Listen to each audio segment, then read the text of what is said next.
মহকুমা জেলের এক নিভৃত সেলে বসে এই কাহিনী শুনেছিলাম। বলেছিল একজন দ্বীপান্তরের আসামি, তারই জীবন কথা। লোকটার বয়স হবে 35, শুকনো দোহারা দেহ, বেশ লম্বা, কি এক অদৃশ্য বোঝার ভারে একটু ঝুঁকে পড়া, গাঢ় তামাটে রঙের মুখের রেখায় রেখায় থেকে যাওয়া আর ঠকে যাওয়া জীবনের প্রচুর ইতিহাস লেখা। আমি ফৌজদারি আদালতের আইনজীবী, ক্রিমিনাল কেসে নাম আছে অল্প বিস্তর।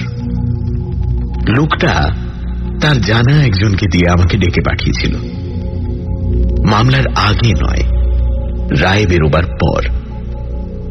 তার মামলার বিশদ খবর আমি রাখিনি, তবে শুনেছিলাম এমন বিচিত্র কেস এ মহকুমায় আর একটিও আসেনি।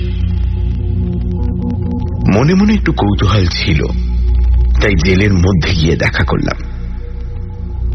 লোকটা ইতল্লাটের নয়, কি জাত তাও জানি না। পরনে জীর্ণ কালো রঙের চুড়িদার পাজামা আর কালো ওয়েস্টকোট, মাথায় ঝাঁকড়া চুল আর মুখে গোঁপদাড়ি, হাত পায়ের পেশিগুলো গোটা গোটা শক্ত। সবচেয়ে অদ্ভুত তার চোখ দুটো, থেকে থেকে মশালের মতো দপ করে জ্বলে উঠে নিভে যায়, আর সেই চোখে মাঝে মাঝে স্থির দৃষ্টিতে চেয়ে থাকে, কিন্তু কিছুই দেখে না যেন, অথবা অশরীরী কিছু লক্ষ্য করে। সেই সময় লোকটার দিকে তাকালে গা ছমছম করে ওঠে। তার সেলের সামনে গিয়ে যখন দাঁড়ালাম, হাতে পায়ে ডান্ডা বেড়ি ঝমঝম আওয়াজ করতে করতে সে তখন ছোট্ট সেলটার মধ্যেই অশান্তভাবে ঘুরে বেড়াচ্ছে। জেলার বলল, তোমার ব্যারিস্টার বাবু এসেছেন।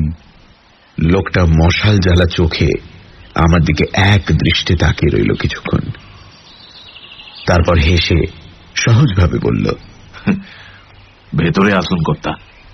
জেলার সেল খুলে দিল।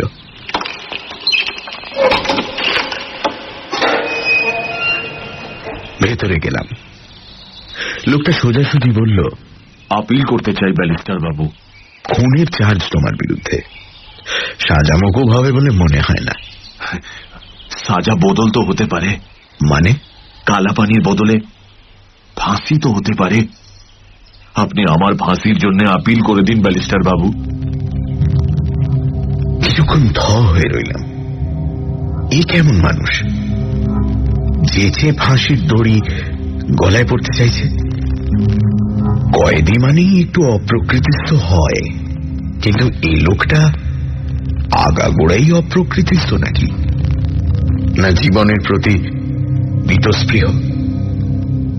লোকটা ঝমঝমিয়ে একেবারে আমার সামনে এসে বলল, আমি জানি কর্তা, ও হাকিমরা আপনার কথা শোনে। আপনি আমার হয়ে আপিল করে দিলে ও ঠিক ফাঁসি হয়ে যাবে। কালাপানি গিয়েও তো কত লোকে ফিরে আসে, তুমি ফাঁসি চাইছো কেন? কেমন অসহিষ্ণু গলায় লোকটা বলে উঠল, সে তো ঢের দেরি কর্তা। যাবার সময় বলেছিলাম আমিও জলদি যাচ্ছি। আমার কথার খেলাপ হয়ে যাচ্ছে হুজুর। সে ভাবছে রূপলালটা বেঈমান। তার মশাল চোখ দপ করে জ্বলে উঠল, আর দেখতে দেখতে নিভে গেল। তারপর সেই বর্ণহীন চোখের স্থির দৃষ্টিতে তাকিয়ে রইল দেওয়ালের দিকে, যেন অশরীরী কাউকে দেখছে। গাটা আমার ছমছম করে উঠল। তবু বললাম, কে তোমায় বেঈমান ভাবছে? কার কথা বলছো? আস্তে আস্তে সহজ হয়ে এলো সে। তারপর বলল, গোড়া থেকেই বলি, শুনুন তবে।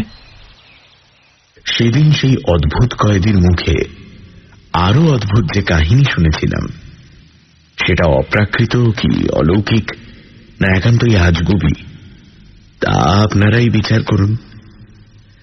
আমি শুধু রূপলালের সেই আশ্চর্য কাহিনী শুনিয়ে যাচ্ছি।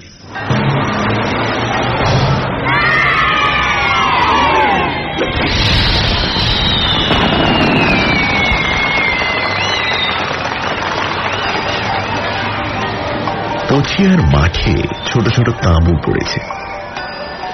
প্রতি বছর শীতের শুরুতে নানান জায়গা থেকে বেদের দল এ গায়ে এসে আস্তানা পাতে। পছিয়ার মাঠই হল তাদের ডেরা। মেলা বসে, বেদের দল বাজির খেলা দেখায়, লোকের হাতের রেখা বিচার করে, আর বেদেনীরা রঙিন পুঁতির মালা আর কুলো ডালা বিক্রি করে। তারপর বসন্তকাল পড়লেই মৌসুমী পাখির মতো সব উধাও। পছিয়ার মাঠে এবছর এসেছে এক আজব দল। পায়ে হেঁটে নয়, 7টা মোষের গাড়ি বোঝাই করে। এরা সার্কাস দেখায়। 3টে ক্লাউন মজার চেহারা নিয়ে অনবরত তামাশা করে। বাঁদর, কুকুর, ছাগল সাইকেল চালায়, টিয়া পাখি কথা বলে, আরো কত কি। এ দলের প্রধান আকর্ষণ যে সে হল কালা জাদুঘর। অন্ধকার তাঁবুর মধ্যে শুধু একটা মোমবাতির আলোয় মুখ দেখে সে মানুষের ভবিষ্যৎ ঠিক ঠিক বলে দিতে পারে। ছোট ছোট তাঁবুগুলো থেকে একটু তফাতে ওই যে তাঁবুটা, ওটাই সার্কাসের আসর। বেলা দুপুর গড়িয়েছে, সূর্য মাথার উপর হেলেছে। বড় তাঁবুর সামনেটায় লোকের ভিড় ক্রমশ বাড়ছে। আশেপাশের 5খানা গাঁ থেকে লোক এসেছে। পায়ে পায়ে ধুলো উঠছে যেন দিনের কুয়াশা। তাঁবুর দরজার সামনে একটা উঁচু প্ল্যাটফর্মের উপর দাঁড়িয়ে একজন ক্লাউন মাথায় ঠোঙার মতো রঙিন টুপি পরে ঝাঁঝর করতাল হাতে চিৎকার করে ছড়া কাটছে। এসো ভাই, দেখে যাও, হাজার মজা লুটে নাও। 2 আনাতে দেখবে খাসা ক্যা মজাদার রং তামাশা। আর 2 আনা ফেললে পরে কালা জাদুঘরের ঘরে। জাদুতে ভাই জানতে পাবে, রাজা হবে না ফকির হবে, রাজা হবে না ফকির হবে, রাজা হবে না ফকির হবে। ছড়ার শেষে ঝমর ঝমর করতালের আওয়াজ। ক্লাউনের ডান পাশে বসে আছে থলথলে চেহারার একজন আধবয়সী লোক। সামনে ডালার ওপর ফুটো করা একটা বাক্স। তার কাজ শুধু দর্শকের হাত থেকে পয়সা নিয়ে সেই ফুটোর মধ্যে ফেলে দেওয়া। আর বাঁ পাশে দাঁড়িয়ে আছে কালা জাদুঘর। কালো স্যাটিনের চুড়িদার পাজামা পরনে, গায়ে কোমর পর্যন্ত খাটো কালো ওয়েস্টকোট, মাথায় কালো স্যাটিনের রুমাল বাঁধা, আর চোখে জলদস্যুর মতো চশমা প্যাটার্ন মুখোশ। কালো পোশাকে মোড়া লম্বা দেহটা তার স্থির হয়ে আছে। ওই আমাদের রূপলাল, 5 বছর আগেকার রূপলাল। তখন 30 বছরের জোয়ান। উৎসুক দৃষ্টিতে রূপলাল তাকিয়ে আছে ভিড়ের দিকে। গাঁয়ের দেহাতি লোকদের ভিড় তাঁবুতে আগে ঢোকার জন্য ঠেলাঠেলি করছে। রূপলালের উৎসুক চঞ্চল দৃষ্টি স্থির হয়ে গেল এক জায়গায়। হ্যাঁ, আজও এসেছে ওরা। বুড়োর হাত ধরে সেই মেয়েটি ভিড়ের পেছনে দাঁড়িয়ে আছে। আজ নিয়ে ওরা 3 দিন এলো, অথচ তাঁবুর ভেতরে পা দেয়নি একদিনও। বুড়োকে দেখলে গরিব চাষি বলেই মনে হয়। মাথার চুলগুলো একেবারে সাদা, কিন্তু মেয়েটা যেন টাটকা মৌসুমী ফুল। বছর 17-18 বেশি বয়স হবে না। নতুন কচি পাতার মতো শ্যামলা রং, ঢলঢলে মুখ, চুল বাঁধেনি। মেঠো হাওয়ায় বারবার মুখে এসে পড়ছে। বুড়োটা তো তাকিয়ে আছে রূপলালের দিকেই, কিন্তু মেয়েটা কেন তাকাচ্ছে না? কেন সে অপলক চোখে একটা বাদাম গাছের দিকে তাকিয়ে রয়েছে? ভিড় আস্তে আস্তে পাতলা হয়ে এলো। বড় তাঁবুর ভেতরটা প্রায় ভর্তি। খেলা এক্ষুনি শুরু হবে। আসর জমানোর জন্য ক্লাউন ভেতরে চলে গেছে বাক্স নিয়ে সেই থলথলে চেহারার লোকটিও। প্ল্যাটফর্মের ওপর একা রূপলাল। রূপলালের খেলা শেষের দিকে। মেয়েটির হাত ধরে এগিয়ে এলো বুড়ো। রূপলাল আর যেচেই বলল, খেলা দেখবে নাকি? বুড়ো ঘাড় নেড়ে বলল, না। মেয়েটার দিকে তাকিয়ে রূপলাল বলল, আরে পয়সা লাগবে না, দেখোগে যাও। কিন্তু এত বড় প্রলোভনেও মেয়েটা চঞ্চল হলো না। একটু বিষণ্ণ হাসি হেসে বুড়ো বলল, না জাদুকর, খেলা দেখবার লগে আমি আসি নাই। আমার দরকার তোমার সাথে একটু নিরিবিলি চাই। নিরিবিলি? তাহলে সন্ধ্যের পর আমার তাঁবুতে এসো। মেয়েটা কেমন যেন ভয় পেয়ে বুড়োর হাত চেপে ধরে বলল, না না, রেতের বেলা পচিয়ার মাঠে দানরা আসে। আচ্ছা তবে থাক, আমি যাব। ঘর কোথায় তোমার? উত্তর দিল বুড়ো, ওই শালতলিতে। খুশিদের ঘর বললে দেখিয়ে দিবে। খুশিকে? এই যে আমার মেয়ে। ঠিক যাবে তো কথা। চলে গেল মেয়েকে নিয়ে বুড়ো। আশ্চর্য, এতক্ষণ তাকিয়ে রইল মেয়েটা রূপলালের দিকে, কিন্তু কোনো ভাবেরই ছায়া পড়ল না তার চোখে। মেয়েটির দেহে যৌবন এসেছে, কিন্তু মনের বয়স কি হয়নি? যাকে বলে পুরোদস্তুর বেদে রূপলাল হলো তাই। বাপ মা কে, কোথাকার লোক জানে না। জ্ঞান হওয়া থেকে ঘুরছে বেদের দলের সঙ্গে, বড় হয়ে উঠেছে তাদেরই আওতায়। এ দল থেকে ও দল, এই গ্রাম থেকে ও গ্রাম। ছোটবেলায় দড়ির ব্যালেন্স শিখেছিল। সরু দড়ির উপর দাঁড়িয়ে কসরত দেখাতো মেলায় 18 বছর বয়স অবধি। তারপর ভিড়ে গেল এক নেপালি বৌদ্ধ তান্ত্রিকের সঙ্গে, পাক্কা 6 বছর। এই 6টা বছর রূপলালের জীবনে সবচেয়ে বিচিত্র অধ্যায়। তার জীবনের মোড় ঘুরে গেল এই 6 বছরে। নেপালি তান্ত্রিক ছিল জ্যোতির্বিদ, আর জ্যোতির্বিদ্যায় পারদর্শী। শুধু মুখ আর কপালের গঠন দেখে লোকের ভূত ভবিষ্যৎ আশ্চর্যভাবে গণনা করতে পারত, আর কথা কইত মৃত আত্মাদের সঙ্গে, বিশেষ করে যাদের মৃত্যু হয়েছে অপঘাতে, সেই সব নিম্ন স্তরের প্রেতাত্মাদের সঙ্গে। এহেন তান্ত্রিকের অনুগত চেলা হয়ে রূপলাল গুরুর সঙ্গে চলে গেল তিব্বতের মঠে। 5.5 বছর বাদে যখন আবার ফিরে এলো বেদের দলে, তখন সেই দুর্লভ বিদ্যা তার সম্পূর্ণ আয়ত্ত হয়ে গেছে। সে শিখেছে প্রেতাত্মাদের আবাহন করতে, আর তাদের সাহায্যে জীবিত মানুষের ভবিষ্যৎ জেনে নিতে। এখন থেকে রূপলালের রূপ হলো অন্য, পেশা হলো ভিন্ন। মিশমিশে কালো স্যাটিনের আঁটো সাঁটো পোশাকে সেজে সে যখন অন্ধকার স্টেজে এসে দাঁড়ায়, হলদে মোমের আলোয় তাকে দেখে দর্শকের গায়ে কাঁটা দিয়ে ওঠে। সেই থেকে তার নাম হলো কালা জাদুঘর।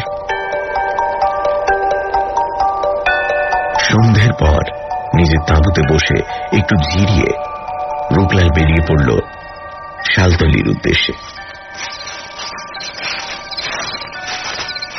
জায়গাটা পচিয়ার মাঠ থেকে মাইলটাকের মধ্যে। খুশিদের বাড়িটা জিজ্ঞেস করতেই পাওয়া গেল। বাড়ি বলতে 2 মেটে ঘর আর উঠোন। রূপলাল তার কালো পোশাক পরে আসেনি, তাই বুড়ো প্রথমে চিনতে পারল না। তারপর ডেকে বসালো ঘরের মধ্যে। ডেকে আনলো খুশিকে পাশের ঘর থেকে।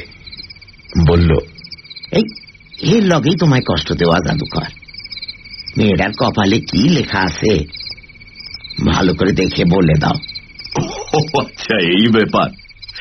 তা কাল তোমার মেয়েকে তাঁবুর মধ্যে নিয়ে গেলেই তো পারতে। সাদা মাথা নেড়ে বুড়ো বলল, না জাদুঘর, ওখানে ভয় খুশি ভড়কে যেত। তুমি ঘরেই দেখে দাও, তোমার পাওনা আমি ডবল দেব। ঘরের কোণে কাঠের পিলসুজে একটা প্রদীপ জ্বলছিল। পকেট থেকে হলদে মোমবাতি বের করে প্রদীপ থেকে জেলে নিল রূপলাল, আর ফোঁ দিয়ে নিভিয়ে দিল প্রদীপটা। তারপর এসে বসল খুশির মুখোমুখি।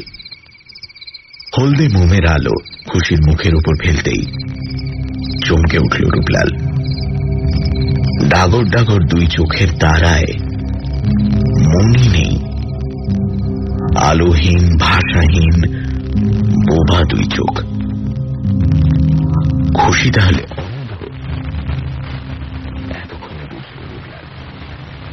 সার্কাসের তাঁবুর সামনে তার দিকে তাকিয়েও ওই চোখ দুটো কেন তার সঙ্গে কথা বলেন?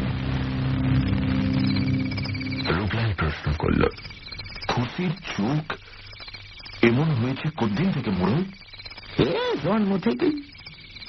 তাই তো পোড়া কপালির কপালে লেখনটা জানতে চাইছি কর্তা। হাতখান দেখা খুশি। রূপর ছুরি পরা একখানা হাত অসংকোচে এগিয়ে এলো রূপলালের দিকে, আর রূপলালেরও একখানা হাত আপনা থেকেই তুলে নিল এক মুঠো তুলোর মতো সেই নরম হাতখানিকে। কয়েক মুহূর্ত, তারপরে খুশির হাতখানা ছেড়ে দিয়ে বলল, আমি হাত দেখি না, মুখ দেখে বলি।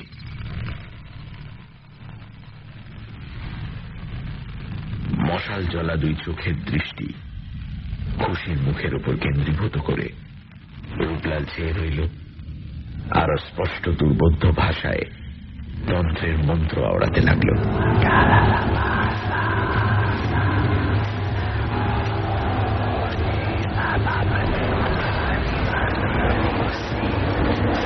মাঝে মাঝে কাঁপতে লাগলো হলদে মোমের শিখা। বাইরে ঝিঝি ডাকা রাত মুহূর্তের পর মুহূর্ত চলে যাচ্ছে। দুর্বোধ্য তিব্বতী ভাষায় তন্ত্র মন্ত্র রূপলালের চাপা গম্ভীর গলায় ক্রমশ দূরের ঘণ্টার ধ্বনির মতো মিলিয়ে আসতে লাগল। কেঁপে ওঠা মোমের আলোয় খুশির ছায়াও পেছনের মেটে দেয়ালে কাঁপতে লাগল, আর তার মনে হতে লাগল ঘরের আবছা অন্ধকারে ছায়া ছায়া মূর্তি ধরে কারা যেন নড়ে চড়ে বেড়াচ্ছে, ফিস ফিস করে কথা বলছে।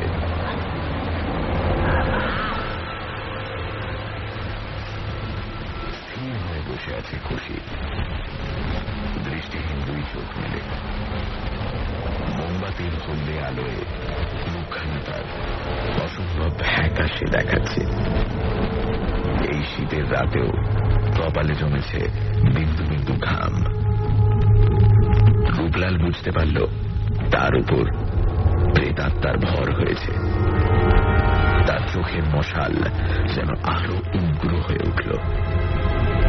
সেই উগ্র চোখের দৃষ্টি খুশির ফ্যাকাশে চোখের উপর কেন্দ্র করে রূপলাল তার শেষ মন্ত্রোচ্চারণ করল।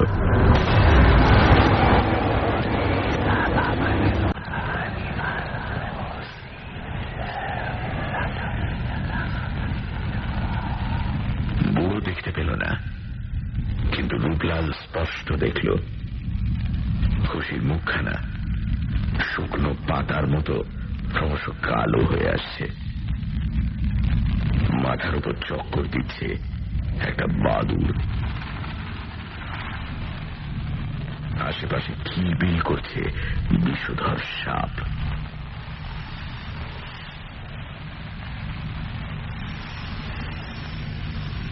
সেই ছবি দেখতে দেখতে অস্থির হয়ে উঠল রূপলাল। তার চোখের মশাল আস্তে আস্তে নিভে এলো। কি দেখল সে? এই যে অমঙ্গল, ভয়ানক অমঙ্গলের লক্ষণ। সে তো স্বপ্নেও ভাবতে পারেনি যে খুশির মতো সুন্দর সরল পবিত্র মেয়ের ভবিষ্যৎ জীবনে এমন বিশ্রী অমঙ্গল, এমন মর্মান্তিক দুঃখ লুকিয়ে ওত পেতে আছে। অস্থির হয়ে রূপলাল পকেট থেকে ধূপের মতো একটা পদার্থ বার করে জ্বালিয়ে দিল। সুগন্ধি ধোঁয়া কুণ্ডলি পাকিয়ে উঠতে লাগলো। সেই ধোঁয়ায় অশরীরী প্রেতাত্মার দল ঘর থেকে একে একে বিদায় নিল।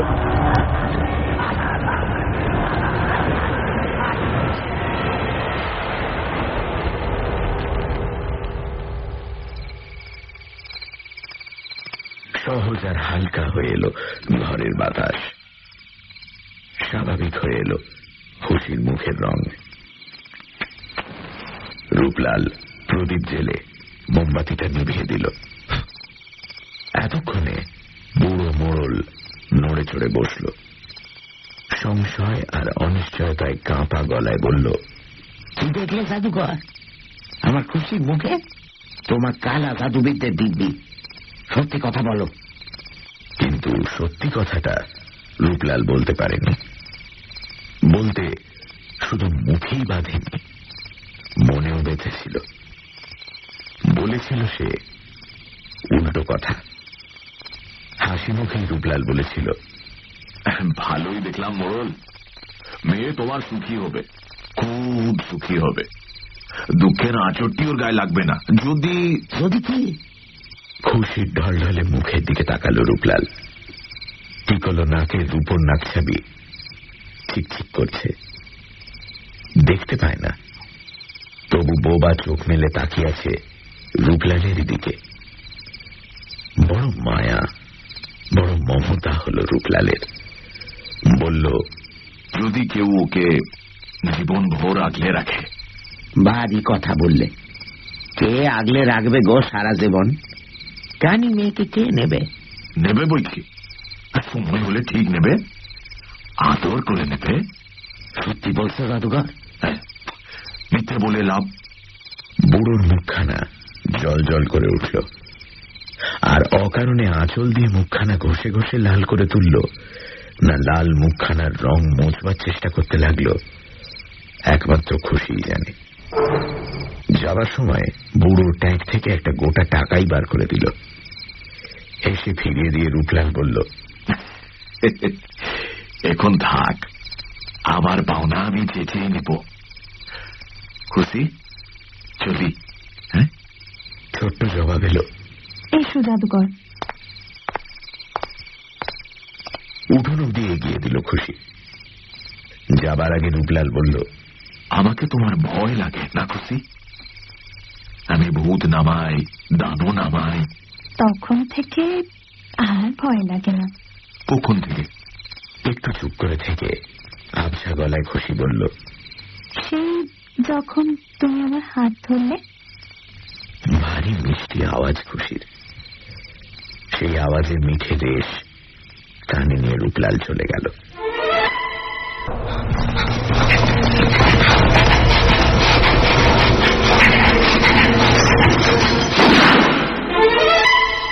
সানডে সাসপেন্স, শুধুমাত্র রেডিও মির্চি 98.3 FM এ। It's hot.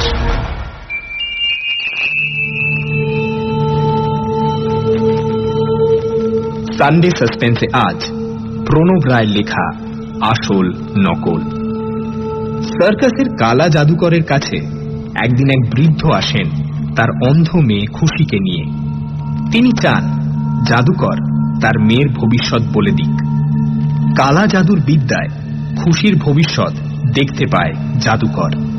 দেখে খুশির ভবিষ্যতে ভয়ানক অমঙ্গলের লক্ষণ। তারপর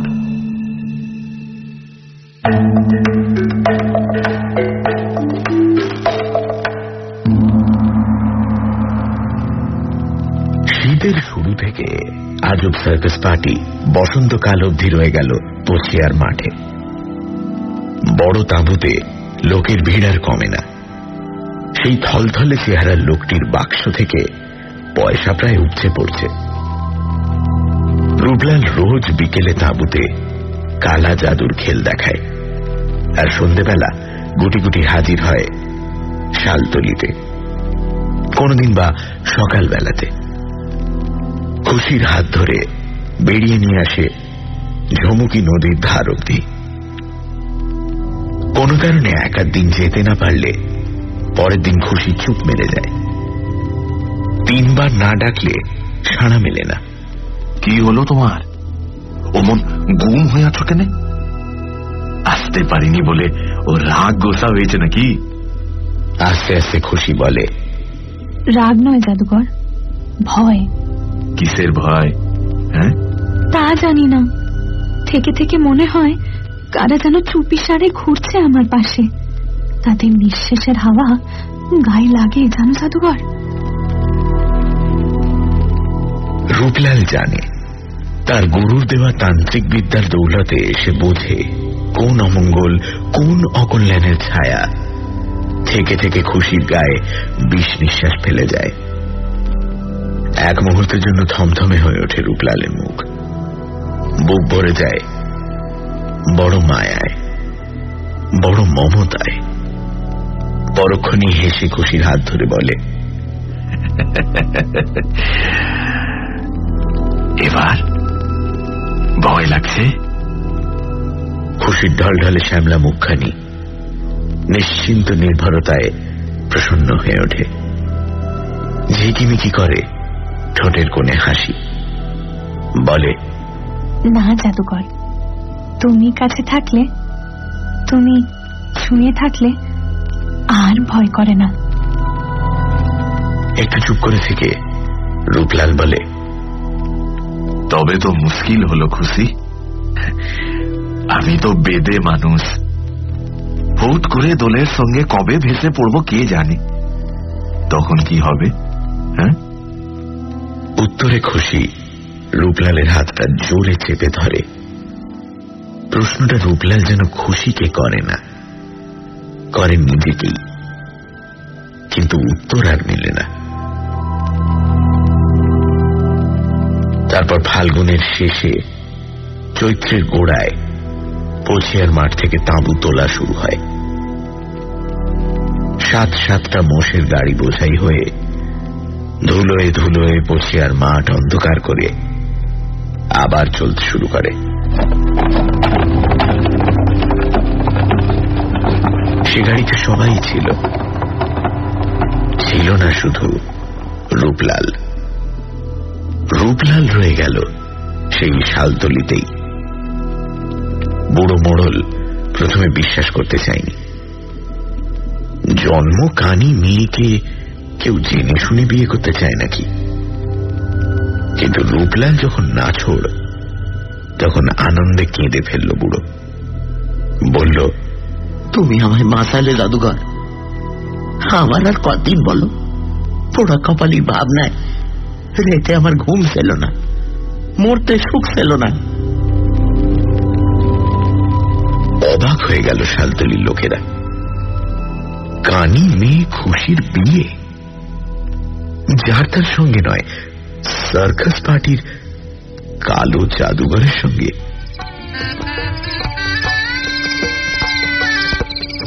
বাসর রাতে খুশি চুপি চুপি বলল, আমার লেগে তুমি এ কি করলে জাদুকর? এখনো তুমি আমায় জাদুঘর বলেই ডাকবে? তুমি জাদুকরই তো, সেই প্রথম দিন থেকে আমায় শুদ্ধ জাদু করে চলেছ। রূপলাল পরম আদরে রূপর নাকছাবি পরা টিকলো নাকটি নেড়ে দিল। তারপরের বছরই বুড়ো মোড়ল মারা গেল। বেদেও ঘর বাঁধল। সে ঘর 2-10 দিনের নয়, চিরদিনের। জীবনটা যে এমন ভাবে হঠাৎ মোড় ঘুরে যাবে, রূপলাল কি তা জানত? রূপলাল কি ভেবেছিল ত্রিসংসারে যার কেউ নেই, এই শালতলিতে তার সবচেয়ে আপনজন জুটে যাবে? আর খুশিও কি কোনোদিন স্বপ্ন দেখেছিল সারাটা জীবন তাকে কেউ আগলে রাখবে? শালতলির বসন্তকাল কখন যে দুটি মন রাঙিয়ে দিল তা কেউ জানে না। রূপলাল খুশিও জানে না। খুশির মন থেকে ভয়ের ছায়া ধুয়ে মুছে গেছে, আর রূপলালও ভুলে গেছে খুশির অশুভ ভবিষ্যতের ইঙ্গিত। ঠিক এই সময়ে নিতাইয়ের সঙ্গে দেখা। রুমকির ধারে বসেছিল ওরা, একেবারে পাড় ঘেঁষে একটা বাবলা গাছের তলায়। বেলা তখন ঢলছে। ওপারের হিজল বনের আড়াল থেকে কে যেন মুঠো মুঠো সোনার আবির ছুঁড়ে এপারের সাথে হোলি খেলছে। রূপলাল আর খুশি যেন জেগে জেগে স্বপ্ন দেখছিল। স্বপ্নটা ভেঙে গেল একটা মিঠো গলার সুরেলা আওয়াজে। আওয়াজটা দূর থেকেই আসছে। রূপলাল তাকিয়ে দেখল ডিঙি বেয়ে একটা মানুষ এপারের দিকে আসছে আর গলা ছেড়ে গান ধরেছে। কি জ্বালা হায় রে কি জ্বালা, গলাতে জড়িয়ে গেল বন ফুলের মালা, হায় রে কি জ্বালা। ডিঙিটা কাছাকাছি আসতে রূপলাল দেখল পাতলা বানা একটা ছোকরা ডিঙি বাইছে। বয়সে তার চেয়ে 2-4 বছরের ছোটই হবে। নিকষ কালো চেহারা, মুখখানা যেন পোটোর হাতে গড়া, ঝাঁকড়া বাবরি চুলগুলো হাওয়ায় উঠছে। হালকা গেরুয়া রঙের খাটো ধুতি সরু মাজায় আঁট করে বাঁধা, গায়ে সেই রঙেরই ফতুয়া। একটা আশ্বাওড়া ঝোপের পাশে ডিঙিখানা বাঁধল সে। তারপর বাবলা তলায় চোখ পড়তেই গানটা তার থেমে গেল। শুধু গান থেমে গেল না, লোকটার নড়াচড়া এমনকি নিঃশ্বাসটুকুও যেন থেমে গেল। খুশি হঠাৎই চঞ্চল হয়ে বলে উঠল, চলো ঘরে যাই। কেন বলতে কি? কে যেন প্যাট প্যাট করে তাকিয়ে আছে। অবাক হয়ে গেল রূপলাল অন্ধ খুশির কথা শুনে। সত্যি তো, লোকটা এদিকেই তাকিয়ে আছে। পথে ঘাটে তাকায় তো কতজন, কই খুশি তো টের পায় না। আজ টের পেল কেন? আর ওকে যে টের পাওয়ালো সে লোকটাই বা কে? খুশি রূপলালের হাতে নাড়া দিয়ে বলল, ওঠো ওঠো। কিন্তু ওরা উঠে যাওয়ার আগেই ডিঙির লোকটা একেবারে কাছাকাছি এগিয়ে এসেছে। হাসি মুখে বলল, আরে কালা জাদুকর না? রূপলাল জবাব দেওয়ার আগেই লোকটা নিজেই ঘাড় নেড়ে বলল, চিনতে আমার ভুল হয়নি। গেল শীতে বাদামতলার মেলায় দেখেছিলাম, আমি নিতাই গুণিন। গুণিন? রূপলালের মনে হল গুণিন না হয়ে কবিয়াল হলেই নিতাইকে মানাতো ভালো। চোখ দুটো তার সদাই হাসছে। রূপলাল বলল, কিসের গুণিন? তা বলতে পারেন, সাপে কাটলে আমি ঝাড়ফুঁক করি, বাতের ব্যথা আরাম করি, বাঁজা মেয়ে ছেলেকে ওষুধ দিই, আর কোনো কাজ না থাকলে ঝুমুর গিয়ে বেড়াই। গলা খুলে হেসে উঠল নিতাই। নিতাইয়ের চোখ দুটো শুধু হাসে না, সে নিজেও এমন হাসে যে বোঝা যায় মানুষটা দিলদরিয়া, একটু খ্যাপাটেও বটে। মজা লাগলো রূপলালের। হাসি থামিয়ে নিতাই জিজ্ঞেস করল, সঙ্গে উঠি কে ওস্তাদ? আমার পরিবার। মোড়ল বুড়োর মেয়ে খুশি না? তা বেশ তা বেশ। গলা ছেড়ে আবার হেসে উঠল নিতাই। রূপলালের হাতে টান দিয়ে অসহিষ্ণু গলায় খুশি বলল, কি হলো, ঘরে চলো। তা বলছি ঘর কোথায় ওস্তাদ? শালতলিতে? নিতাই প্রশ্ন করল। কিন্তু শালতলিতে তোমায় তো আগে দেখিনি। খুশিকে চেনো নাকি? তা চিনি বই কি ওস্তাদ, হাসিকেও চিনি, খুশিকেও চিনি। জীবনটাই যে হাসি খুশির মেলা গো। হাতে আবার টান পড়তেই রূপলাল দেখল উল্টো পথে খুশি দুপা এগিয়ে গেছে। পিছু নিল সে। বাবলা তলায় দাঁড়িয়ে নিতাই চেয়ে রইল সেই দিকে। তারপর আচমকা গলা ছেড়ে গান ধরল, কেনে এমন হয়েছে মন উচাট, বুঝিল বশীকরণ জানে চিকন কালা, হলো এ কি জ্বালা, হায় রে এ কি জ্বালা। 2 দিন বাদে একদিন দুপুরে উঠোনের বেড়ার ওপার থেকে ডাক শোনা গেল। ওস্তাদ, বলি ও ওস্তাদ, ঘরে আছো নাকি? ঘরেই ছিল রূপলাল। ক্ষেত থেকে ফিরে সবে স্নান খাওয়া সেরেছে। বেরিয়ে এসে দেখল নিতাই গুনিন। বলল, এ ভোর দুপুরে কি মনে করে গুনিন? কপালের ওপর থেকে ঘামে ভেজা চুলগুলো সরিয়ে দিয়ে নিতাই বলল, কথা আছে ওস্তাদ, আগে দাওয়া একটু বসতে বলো। নিতাই অবশ্য রূপলালের বলার অপেক্ষা রাখল না, নিজেই এসে চেপে বসল। তারপর ফতুয়ার পকেট থেকে লাল লণ্ঠন সিগারেট বার করে একটা রূপলালকে দিল, একটা নিজে ধরালো।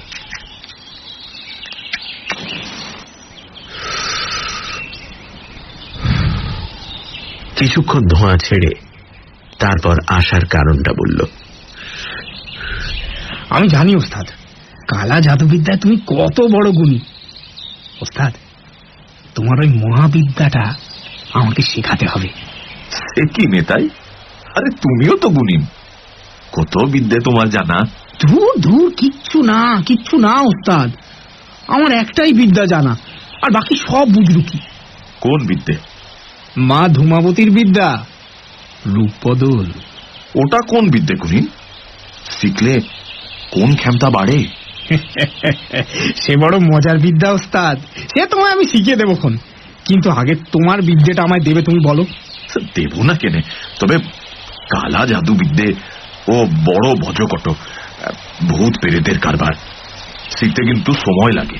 তা লাগুক বলে ফতুয়ার পকেট থেকে আরো কয়েকটি জিনিস বার করল নিতাই। একটা নতুন ছোট কলকে, সিকি তোলা গাঁজা, লাল সুতো 1 গজ, 5টা কড়ি আর 5টা টাকা। জিনিসগুলো রূপলালের পায়ের কাছে রেখে দিয়ে নিতাই বলল, ওস্তাদ, আজ থেকে আমাকে সাগরেদ করে নাও। আজ নয়, পরশু অমাবস্যে, সেদিন থেকে। ঠিক বলছো? ঠিক। বাবা ভূতনাথের দিব্যি? বাবা ভূতনাথের দিব্যি। ও চাপা একটা আনন্দে নিতাইয়ের চোখ মুখ হেসে উঠল। পোড়া সিগারেটের টুকরো টান মেরে ফেলে নিতাই মনের আনন্দে গেয়ে উঠল, আরে গাজনের বাদ্যি বাজে, বাজে কাশি ঢোল রে, গাজনের বাদ্যি বাজে, গাজনের বাদ্যি বাজে, বাজে বাঁশি ঢোল রে, মনরে বোম ভোলানাথ বল রে, মনরে বোম। 1 ঘটি জল ফরমাস করো না ওস্তাদ, তেষ্টায় ছাতি ফেটে যাচ্ছে। ঘরের দিকে চেয়ে রূপলাল বলল, এই 1 ঘটি জল দিস তো খুশি। খানিক পরে কপাটের শিকলটা নড়ে উঠল। তারপরে মাজা কাঁসার ঘটিতে জল নিয়ে খুশি দাওয়ায় পা দিল। তড়াক করে উঠে গেল নিতাই, হাত বাড়িয়ে নিতে গেল জলের ঘটিটা। আঙুলে আঙুলে একটু ছোঁয়া, অমনি খুশির হাত থেকে জলের ঘটিটা খসে পড়ল। নিতাই বলে উঠল, আহা, তেষ্টার জলটা অমন করে পড়ে গেল গো। থাক, আর কষ্ট করতে হবে না, থাক। খুশি আস্তে আস্তে ফিরে গেল। একটা অজানা আতঙ্কে তার মুখে ছায়া নেমেছে, হাতখানা কাঁপছে। নিতাইয়ের আঙুল নয়, যেন একটা সাপের গা ছুঁয়ে ফেলেছে খুশি। নিতাই আর দেরি করল না। আছি গো ওস্তাদ, পরশুদিন আসবো বলে সেও পা বাড়ালো। পেছন থেকে রূপলাল বলে দিল, সন্ধ্যের পর মনসা পোতার শ্মশান তলিতে যেও, আমিও যাব। ঘরে গিয়ে রূপলাল দেখল খুশি চুপ করে বসে আছে, পাঁশুটে মুখে ভয়ের ছায়া। রূপলাল তার গায়ে হাত দিয়ে বলল, কি হলো খুশি, ওমন থমথমা হয়ে রইলি কেনে? আস্তে আস্তে খুশির মুখ থেকে পাঁশুটে রংটা মিলিয়ে গেল। বলল, অনেকদিন বাদে কেমনে যেন গাটা ছমছম করছিল। 1 মুহূর্তের জন্য রূপলালের বুকটা ছ্যাঁত করে উঠল। তারপরেই হেসে বলল, আরে ভয় কি, আমি তো আছি। স্বামীর হাঁটুতে গাল রেখে খুশি বলল, হ্যাঁ গা, ওই লোকটাকে তুমি কালা বিদ্যে শেখাবে? নাই শেখালে, ও কিন্তু ভালো নয়। আরে দিব্যি করে ফেলেছি যে, ছোঁড়াটা খেপাটে, তবে খারাপ লয়। কৃষ্ণপক্ষের ভরা চতুর্দশীর রাত। দুয়ারে খুটখুট শব্দ হলো। ভেতর থেকে খুশি বলল, কে? চাপা গলায় আওয়াজ হলো, আমি। দরজা খুলে খুশি বলল, কে? জাদুকর এলে? না গো, না গো, আমি নিতাই। খুশি যেন একটা ধাক্কা খেল। দরজার কপাটটা সজোরে আঁকড়ে ধরে বলল, তুমি এখানে কেন? জাদুকর তো মঞ্চপতর শ্মশানতলিতে রয়েছে, সেখানে যাও। বলছি, এক ঘটি ঠান্ডা জল হবে, বড় তেষ্টা। এ কেমন তোর কথা বাপু? দিনে রেতে যখন তখন তেষ্টা? গলা ছেড়ে হেসে উঠল নিতাই। তারপর হঠাৎ হাসি থামিয়ে চাপা গলায় বলল, ঠিক ধরেছ, দিনে রেতে সব সময়ই আমার তেষ্টা। জোড়া ভুরু কুঁচকে খুশি বলল, তা আমার কাছে ছাড়া কি আর কোথাও জল নেই?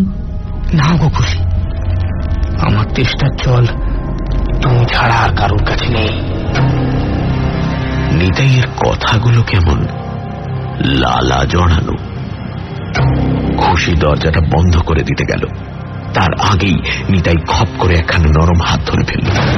বলল, জীবনটাই হাসি খুশির মেলা গো। জাদুকর তোমায় কি দিয়েছে? আমি তোমায় অনেক দেব, অনেক সুখ। তুমি আমার হও খুশি, তুমি আমার হও।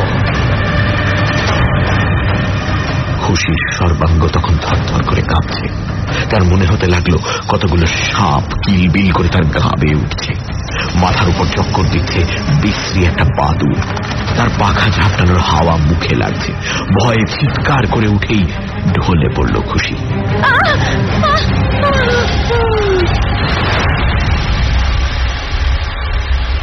নিতাই এতটা ভাবেনি।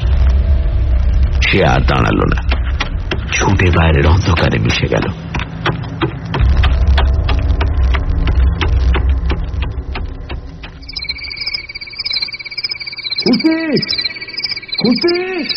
গাঢ় ঘুমের কুয়াশা ধীরে ধীরে ফিকে হয়ে আসে, আর তারই মাঝে রূপলাল যেন অনেক দূর থেকে ডাকছে, খুশি কি হলো তোর? খুশি! চোখের ভারী পাতা দুটো মেলে খুশি দেখল শিয়রে সত্যিই রূপলাল। খুশি কি হলো তোর? খুশি! স্বামীর বুকে মুখ রেখে হু হু করে কেঁদে ফেলল সে।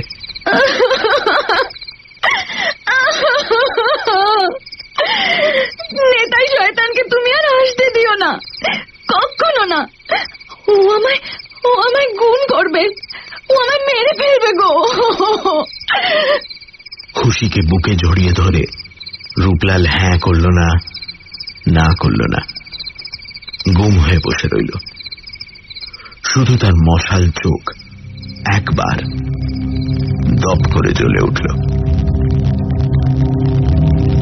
নিতাইকে মানা করতে হয়নি, নিজে থেকেই সে আর আসেনি। 1.5-2 মাস কাটল, রূপলাল তবু নিশ্চিন্ত হতে পারল না। খুশি বলেছিল, ও শয়তান যখন আমার হাতখানা ধরলো তখন না শরীরটা আমার অবশ হয়ে গেল। মনে হলো তুমি আমার হাত ধরেছ। বলিস কি? হ্যাঁ গা। তারপর ও নচ্ছা যখন বললে জাদুকর তোমারে কি দিয়েছে, তখন হুঁশ হলো। আমার মন বললে এ তুমি নয়, এ নিশ্চয়ই শয়তানটা। আমার শরীরটা কাঁপতে লাগলো, আর তারপর কিচ্ছু মনে নেই। খুশির কথা শুনে মনে মনে চমকে উঠেছিল রূপলাল। নিতাই গুণিনের হাতের ছোঁয়ায় অবশ্য এসেছিল খুশির সর্বাঙ্গ। মনে হয়েছিল রূপলালই তার হাত ধরেছে। তাহলে খুশিকে ঠিক অবশ নয়, বশ করেছিল নিতাই। তবে কি নিতাই গুণিন ডাকিনী মন্ত্র জানে? এত বড় গুণিন হয়েও কেন সে রূপলালের কাছে এসেছিল সে তো এখন বোঝাই যাচ্ছে। কালা জাদুবিদ্যার লোভে নয়, এসেছিল খুশি ফুলের টাটকা মধুর লোভে।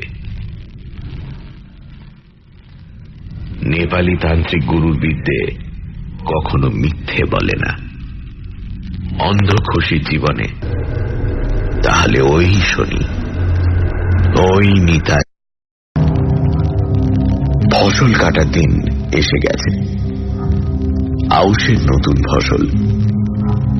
বুড়ো মোড়লের 22 বিঘের ফসল তুলে গঞ্জে পাঠিয়ে দিয়েছে রূপলাল। এবার মহাজনের গদি থেকে আদায় আনতে যাওয়ার কাজটাই বাকি। ফসল কাটার সময় নিজে একটি বারও মাঠে যায়নি রূপলাল, পাছে খুশিকে চোখের আড়াল করতে হয়। কিন্তু আদায়ের ব্যাপারে নিজে না গেলেই নয়। রূপলাল বলল, ও ভোর ভোর গঞ্জে চলে যাব আর সুজি ঢলবার আগেই ফিরে আসবো।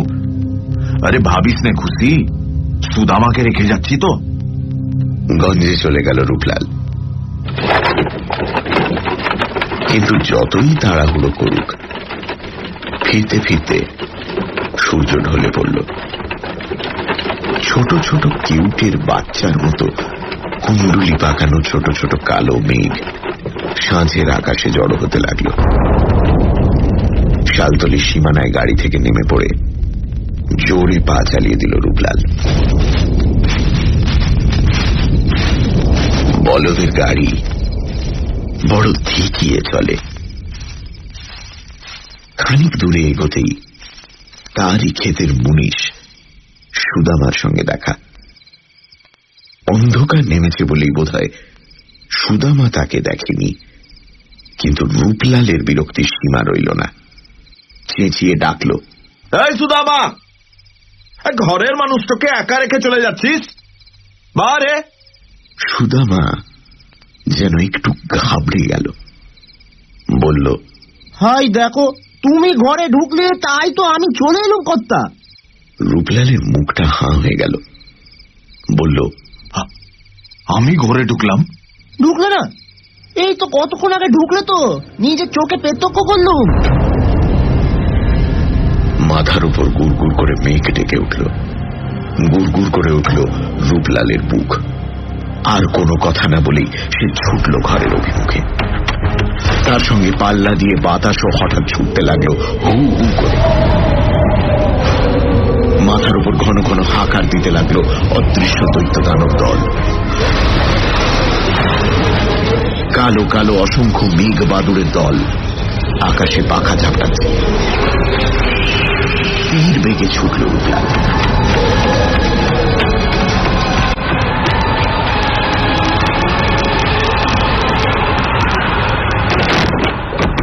এক ধাক্কায় উঠোনের আগরটা ঠেলে দাওয়ায় পা দিয়েই থমকে থেমে গেল।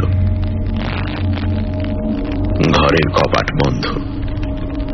ভেতর থেকে আওয়াজ আসছে, তোমায় বাসি না তো আর কাকে বাসি গো? সত্যি সত্যি সত্যি সত্যি। তুমি কি আমার মন বোঝো না? থেকে থেকে শুধাও কেন? মাথাটা ঘুরতে লাগলো রূপলালের।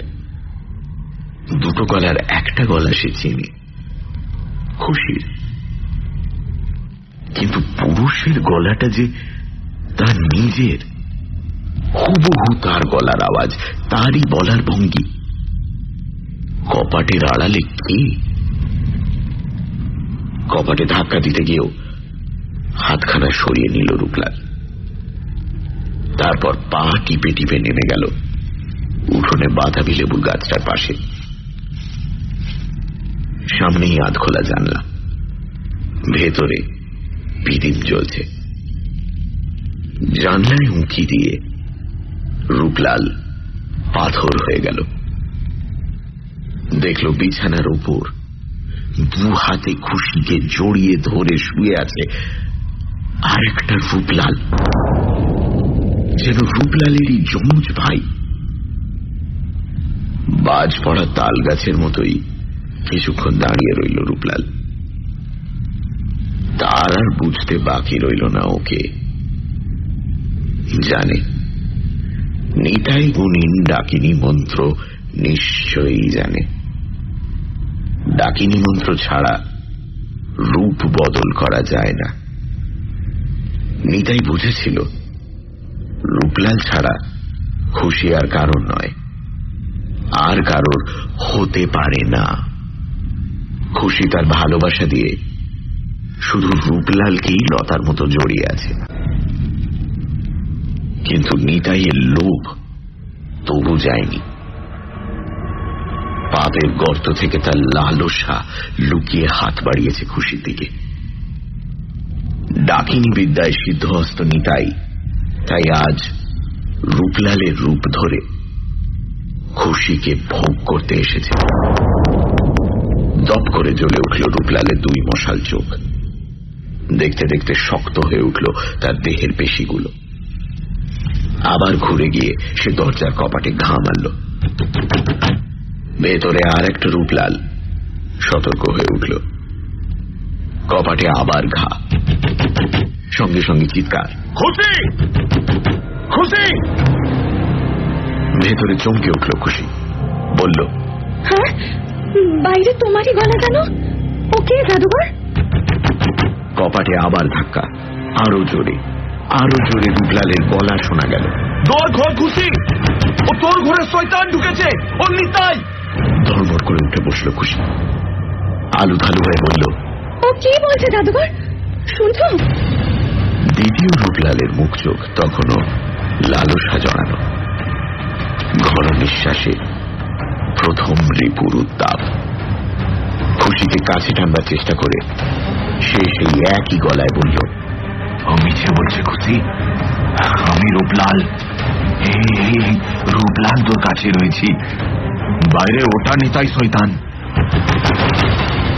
বাইরে রূপলাল কপাটে আরো জোরে ধাক্কা দিল, আরো আরো আরো জোরে। পুরনো কাঠের আগুন সইতে পারল না, মরমরিয়ে ভেঙে গেল। দুহাট হয়ে গেল দুটো কপাট, আর ঝড়ের মতো ঘরে পা দিয়ে বাইরের রূপলাল চিৎকার করে উঠল, এ কার কোলে শুয়ে আছিস খুশি? ওদের নিতাই গুণিন। দ্বিতীয় রূপলাল ঠিক তেমনই গলায় বলে উঠল, ওর কথায় বিশ্বাস করিস না খুশি, ও নিতাই, আমি রূপলাল। দোরগোড়া থেকে প্রথম রূপলাল বলল, শয়তান গুণিন তোকে গুণ করেছে খুশি। আরে আমি রূপলাল, আমাকে চিনতে পারছিস নাই? হেসে উঠল দ্বিতীয় রূপলাল, হুবহু রূপলালের মতোই হাসি।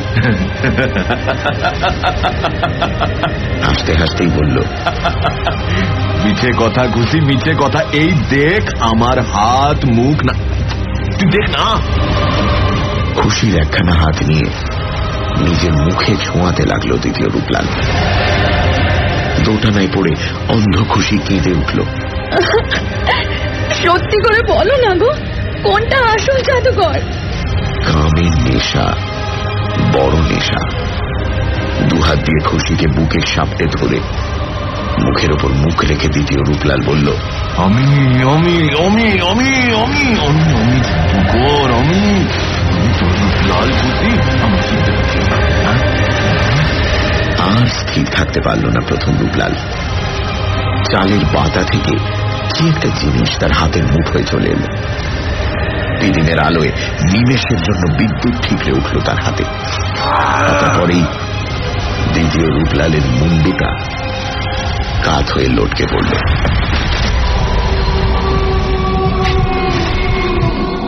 আকাশে অদৃশ্য দৈত্য দানর দল বিকট শব্দে হাঁকার দিয়ে উঠল। খ্যাপা হাওয়া হেসে উঠল থরথর করে। আর রক্ত মাখা রামদাখানা হাতের মুঠোয় ধরে শক্ত হয়ে দাঁড়িয়ে রইল প্রথম রূপলাল। তার চোখের সামনে দ্বিতীয় রূপলালের রক্ত মাখা দেহটা দেখতে দেখতে নিতাই গুণিনের চেহারা নিল।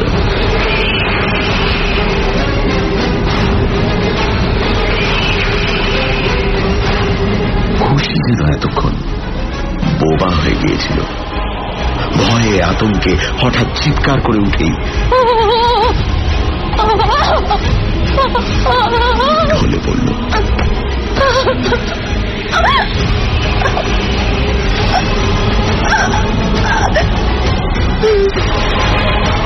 মশাল জ্বালা চোখের স্থির দৃষ্টি মেলে রূপলাল দেখতে লাগলো খুশির গা বেয়ে কিলবিল করে উঠছে বিষাক্ত সাপের দল। মাথার উপর চক্কর দিচ্ছে রক্ত শোষা বাদুড়। ঠিক এই দৃশ্যই দেখেছিল রূপলাল যেদিন সে প্রথম এসেছিল খুশির ভবিষ্যৎ গণনা করতে। নেপালি তান্ত্রিকের দেওয়া বিদ্যা মিথ্যে বলে না। হাতের অস্ত্রটা ফেলে আস্তে আস্তে খুশির কাছে এগিয়ে গেল রূপলাল। নাকের নিচে হাত রেখে দেখল নিঃশ্বাস পড়ছে না। দুই চোখের মশাল আস্তে আস্তে নিভে এলো। খুশির মরা মুখের ওপর টস টস করে পড়ল দুপুর। ভিড় ক্রমশ বাড়ছে। আশেপাশের 5খানা গাঁ থেকে লোক এসেছে। পায়ে পায়ে ধুলো উঠছে যেন দিনের কুয়াশা। তাঁবুর দরজার সামনে একটা উঁচু প্ল্যাটফর্মের উপর দাঁড়িয়ে একজন ক্লাউন মাথায় ঠোঙার মতো রঙিন টুপি পরে ঝাঁঝর করতাল হাতে চিৎকার করে ছড়া কাটছে। এসো ভাই দেখে যাও হাজার মজা লুটে নাও, 2 আনাতে দেখবে খাসা ক্যা মজাদার রং তামাশা, আর 2 আনা ফেললে পরে কালা জাদুঘরের ঘরে। জাদুতে ভাই জানতে পাবে রাজা হবে না ফকির হবে, রাজা হবে না ফকির হবে, রাজা হবে না ফকির হবে। ছড়ার শেষে ঝমর ঝমর করতালের আওয়াজ। ক্লাউনের ডান পাশে বসে আছে থলথলে চেহারার একজন আধবয়সী লোক। সামনে ডালার ওপর ফুটো করা একটা বাক্স। তার কাজ শুধু দর্শকের হাত থেকে পয়সা নিয়ে সেই ফুটোর মধ্যে ফেলে দেওয়া। আর বাঁ পাশে দাঁড়িয়ে আছে কালা জাদুঘর। কালো স্যাটিনের চুড়িদার পাজামা পরনে, গায়ে কোমর পর্যন্ত খাটো কালো ওয়েস্টকোট, মাথায় কালো স্যাটিনের রুমাল বাঁধা, আর চোখে জলদস্যুর মতো চশমা প্যাটার্ন মুখোশ। কালো পোশাকে মোড়া লম্বা দেহটা তার স্থির হয়ে আছে। ওই আমাদের রূপলাল, 5 বছর আগেকার রূপলাল। তখন 30 বছরের জোয়ান। উৎসুক দৃষ্টিতে রূপলাল তাকিয়ে আছে ভিড়ের দিকে। গাঁয়ের দেহাতি লোকদের ভিড় তাঁবুতে আগে ঢোকার জন্য ঠেলাঠেলি করছে। রূপলালের উৎসুক চঞ্চল দৃষ্টি স্থির হয়ে গেল এক জায়গায়। হ্যাঁ, আজও এসেছে ওরা।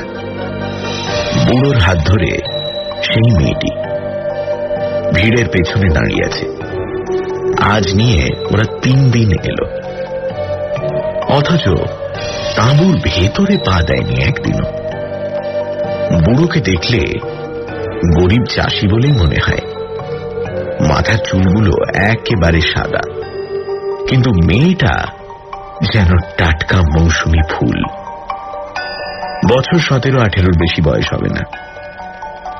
নতুন কচি পাতার মতো শ্যামলা রং, ঢলঢলে মুখ, চুল বাঁধেনি। মেঠো হাওয়ায় বারবার মুখে এসে পড়ছে। বুড়োটা তো তাকিয়ে আছে রূপলালের দিকেই, কিন্তু মেয়েটা কেন তাকাচ্ছে না? কেন সে অপলক চোখে একটা বাদাম গাছের দিকে তাকিয়ে রয়েছে? ভিড় আস্তে আস্তে পাতলা হয়ে এলো। বড় তাঁবুর ভেতরটা প্রায় ভর্তি। খেলা এক্ষুনি শুরু হবে। আসর জমানোর জন্য ক্লাউন ভেতরে চলে গেছে। চলে গেছে বাক্স নিয়ে সেই থলথলে চেহারার লোকটিও। প্ল্যাটফর্মের ওপর একা রূপলাল। রূপলালের খেলা শেষের দিকে। মেয়েটির হাত ধরে এগিয়ে এলো বুড়ো। রূপলাল আর যেতেই বলল, খেলা দেখবে নাকি? বুড়ো ঘাড় নেড়ে বলল, না। মেয়েটার দিকে তাকিয়ে রূপলাল বলল, আরে পয়সা লাগবে না, দেখোগে যাও। কিন্তু এত বড় প্রলোভনেও মেয়েটা চঞ্চল হল না। একটু বিষণ্ণ হাসি হেসে বুড়ো বলল, না জাদুকর, খেলা দেখবার লগে আমি আসি নাই। আমার দরকার তোমার সাথে একটু নিরিবিলি চাই। নিরিবিলি? তাহলে সন্ধ্যের পর আমার তাঁবুতে এসো। মেয়েটা কেমন যেন ভয় পেয়ে বুড়োর হাত চেপে ধরে বলল, না না, রেতের বেলা পচিয়ার মাঠে দানরা আসে। আচ্ছা তবে থাক, আমি যাব। ঘর কোথায় তোমার? উত্তর দিল বুড়ো, ওই শালতলিতে। খুশিদের ঘর বললে দেখিয়ে দিবে। খুশি কে? এই যে আমার মেয়ে। ঠিক যাবে তো কথা? চোখে আমার দিকে এক দৃষ্টে তাকিয়ে রইল কিছুক্ষণ, তারপর হেসে সহজভাবে বলল, ভেতরে আসুন কর্তা। জেলার সেল খুলে দিল।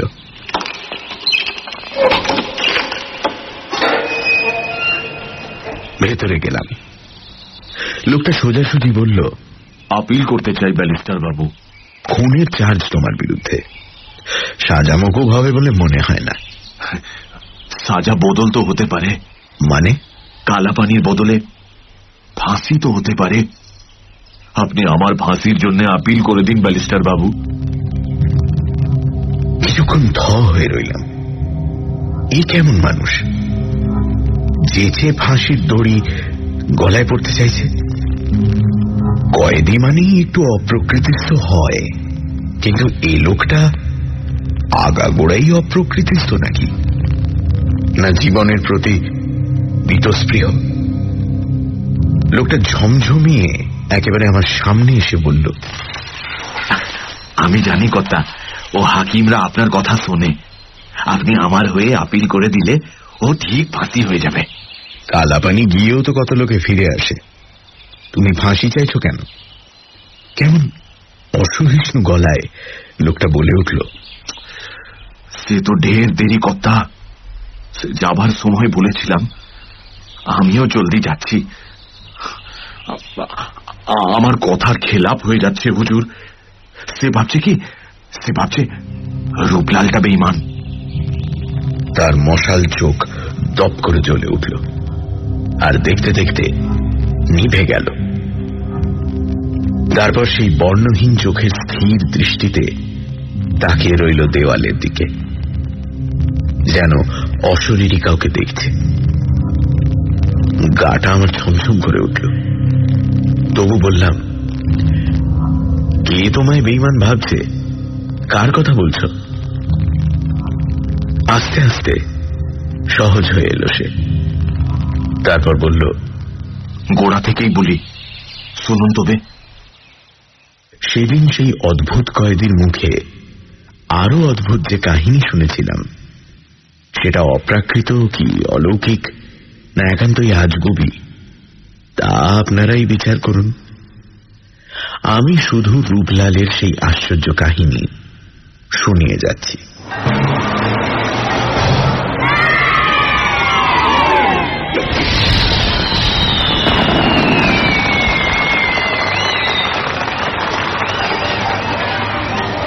পচিয়ার মাঠে ছোট ছোট তাঁবু পড়েছে। প্রতি বছর শীতের শুরুতে নানান জায়গা থেকে বেদের দল এই গায়ে এসে আস্তানা পাতে। পচিয়ার মাঠই হল তাদের ডেরা। মেলা বসে, বেদের দল বাজির খেলা দেখায়, লোকের হাতের রেখা বিচার করে, আর বেদেনীরা রঙিন পুঁতির মালা আর কুলো ডালা বিক্রি করে। তারপর বসন্তকাল পড়লেই মৌসুমী পাখির মতো সহব উধাও। পচিয়ার মাঠে এবছর এসেছে এক আজব দল। পায়ে হেঁটে নয়, 7টা মোষের গাড়ি বোঝাই করে। এরা সার্কাস দেখায়। 3টে ক্লাউন মজার চেহারা নিয়ে অনবরত তামাশা করে। বাঁদর, কুকুর, ছাগল সাইকেল চালায়, টিয়া পাখি কথা বলে, আরো কত কি। এই দলের প্রধান আকর্ষণ যে সে হল কালা জাদুঘর।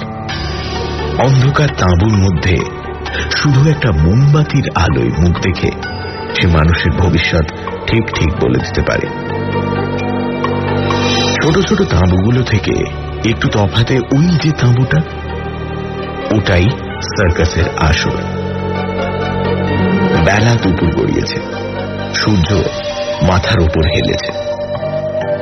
বড় তাঁবুর সামনেটায় লোকের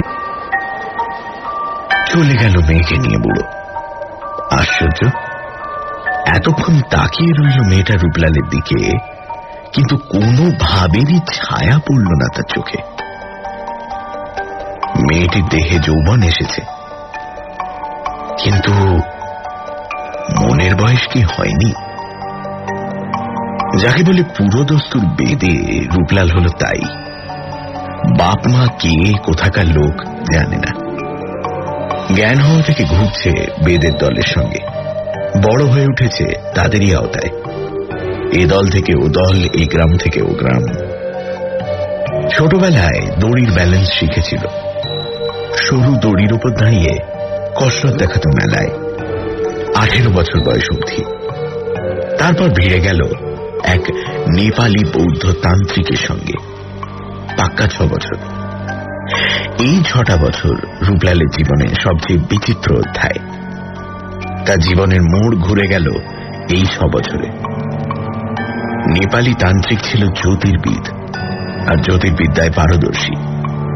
শুধু মুখ আর কপালের গঠন দেখে লোকের ভূত ভবিষ্যৎ আশ্চর্যভাবে গণনা করতে পারত, আর কথা কইত মৃত আত্মাদের সঙ্গে, বিশেষ করে যাদের মৃত্যু হয়েছে অপঘাতে, সেই সব নিম্ন স্তরের প্রেতাত্মাদের সঙ্গে। এহেন তান্ত্রিকের অনুগত চেলা হয়ে রূপলাল গুরুর সঙ্গে চলে গেল তিব্বতের মঠে। 5.5 বছর বাদে যখন আবার ফিরে এলো বেদের দলে, তখন সেই দুর্লভ বিদ্যা তার সম্পূর্ণ আয়ত্ত হয়ে গেছে। সে শিখেছে প্রেতাত্মাদের আবাহন করতে, আর তাদের সাহায্যে জীবিত মানুষের ভবিষ্যৎ জেনে নিতে। এখন থেকে রূপলালের রূপ হলো অন্য, পেশা হলো ভিন্ন। মিশমিশে কালো স্যাটিনের আঁটো সাঁটো পোশাকে সেজে সে যখন অন্ধকার স্টেজে এসে দাঁড়ায়, হলদে মোমের আলোয় তাকে দেখে দর্শকের গায়ে কাঁটা দিয়ে ওঠে। সেই থেকে তার নাম হলো কালা জাদুঘর। সন্ধ্যের পর নিজের তাঁবুতে বসে একটু জিরিয়ে রূপলাল বেরিয়ে পড়ল শালতলির উদ্দেশ্যে। জায়গাটা পচিয়ার মাঠ থেকে মাইলটাকের মধ্যে। খুশিদের বাড়িটা জিজ্ঞেস করতেই পাওয়া গেল। বাড়ি বলতে খান 2 মেটে ঘর আর উঠোন। রূপলাল তার কালো পোশাক পরে আসেনি, তাই বুড়ো প্রথমে চিনতে পারল না। তারপর ডেকে বসালো ঘরের মধ্যে। ডেকে আনলো খুশিকে পাশের ঘর থেকে। বলল, এই এর লগেই তোমায় কষ্ট দেওয়া জাদুকর। মেয়েটার কপালে কি লেখা আছে ভালো করে দেখে বলে দাও। আচ্ছা, এই ব্যাপার। তা কাল তোমার মেয়েকে তাঁবুর মধ্যে নিয়ে গেলেই তো পারতে। সাদা মাথা নেড়ে বুড়ো বলল, না জাদুঘর, ওখানে ভয় খুশি ভড়কে যেত। তুমি ঘরেই দেখে দাও, তোমার পাওনা আমি ডবল দেব। ঘরের কোণে কাঠের পিল সুজে একটা প্রদীপ জ্বলছিল। পকেট থেকে হলদে মোমবাতি বের করে প্রদীপ থেকে জেলে নিল রূপলাল, আর ফোঁ দিয়ে নিভিয়ে দিল প্রদীপটা। তারপর এসে বসল খুশির মুখোমুখি। হলদে মোমের আলো খুশির মুখের উপর ফেলতেই চমকে উঠল রূপলাল।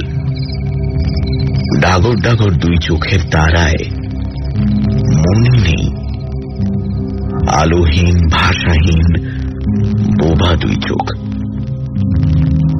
খুশি তাহলে এতক্ষণে বুঝল রূপলাল। সার্কাসের তাঁবুর সামনে তার দিকে তাকিয়েও ওই চোখ দুটো কেন তার সঙ্গে কথা বলেন। রূপলাল প্রশ্ন করল, খুশির চোখ এমন হয়েছে কতদিন থেকে মোড়ল? জন্ম থেকে। তাই তো পোড়া কপালির কপালে লেখনটা জানতে চাইছি কর্তা। হাতখান দেখা খুশি। রূপোর ছুরি পরা একখানা হাত অসংকোচে এগিয়ে এলো রূপলালের দিকে, আর রূপলালেরও একখানা হাত আপনা থেকেই তুলে নিল এক মুঠো তুলোর মতো সেই নরম হাতখানিকে। কয়েক মুহূর্ত, তারপরে খুশির হাতখানা ছেড়ে দিয়ে বলল, আমি হাত দেখি না, মুখ দেখে বলি।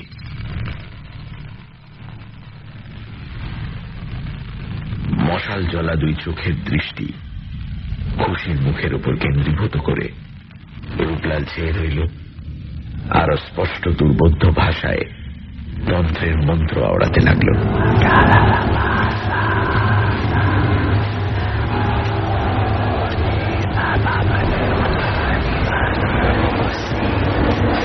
মাঝে মাঝে কাঁপতে লাগলো হলদে মোমের শিখা। বাইরে ঝিঁঝি ডাকা রাত মুহূর্তের পর মুহূর্ত চলে যাচ্ছে। দুর্বোধ্য তিব্বতী ভাষায় তন্ত্র মন্ত্র রূপলালের চাপা গম্ভীর গলায় ক্রমশ দূরের ঘণ্টার ধ্বনির মতো মিলিয়ে আসতে লাগল। কেঁপে ওঠা মোমের আলোয় খুশির ছায়াও পেছনের মেটে দেয়ালে কাঁপতে লাগল, আর তার মনে হতে লাগল ঘরের আবছা অন্ধকারে ছায়া ছায়া মূর্তি ধরে কারা যেন নড়ে চড়ে বেড়াচ্ছে, ফিস ফিস করে কথা বলছে।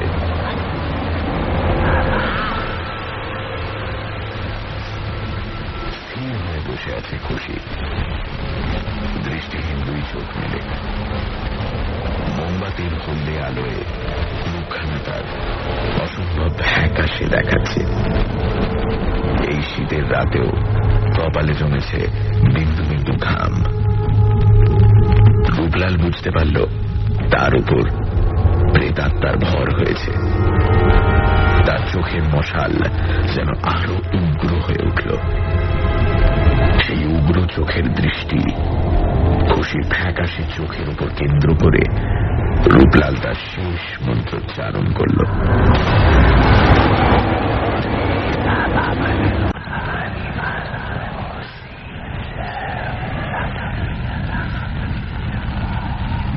বুড়ো দেখতে পেল না, কিন্তু রূপলাল স্পষ্ট দেখল খুশির মুখখানা শুকনো পাতার মতো ক্রমশ কালো হয়ে আসছে। মাথার উপর চক্কর দিচ্ছে একটা বাদুড়, আশেপাশে কিলবিল করছে বিষধর সাপ।